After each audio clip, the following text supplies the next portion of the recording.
মুক্তিযোদ্ধার সন্তান নাতিপুতিরা কেউ মেধাবী না, যত রাজাকারের বাচ্চারা নাতিপুতি হলো মেধাবী, তাই না?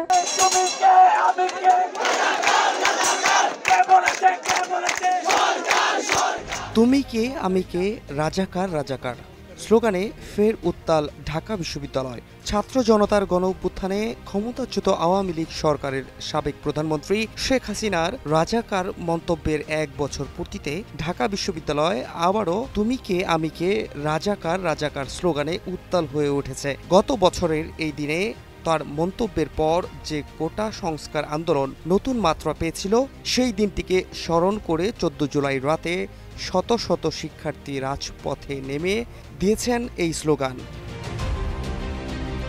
সংবাদ সম্মেলনে কোটা নিয়ে এক সাংবাদিকের প্রশ্নের জবাবে সেদিন হাসিনা বলেন, মুক্তিযোদ্ধাদের নাতিপুতিরা পাবে না, তাহলে কি রাজাকারের নাতিপুতিরা চাকরি পাবে?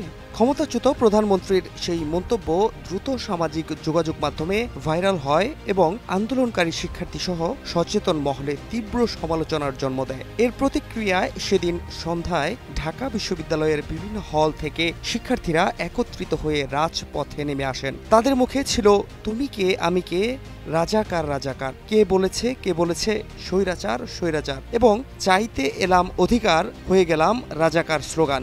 ছাত্রীরাও হল গেটের তালা ভেঙে আন্দোলনে যোগ দেন এবং দ্রুতই আন্দোলন সারা দেশে ছড়িয়ে পড়ে।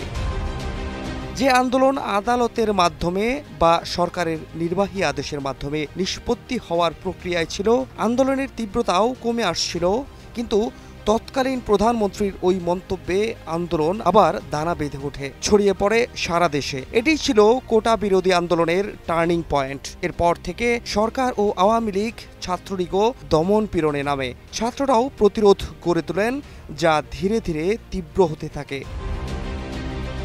হাসিনার এ বক্তব্যের তীব্র প্রতিবাদ জানান শিক্ষার্থীরা।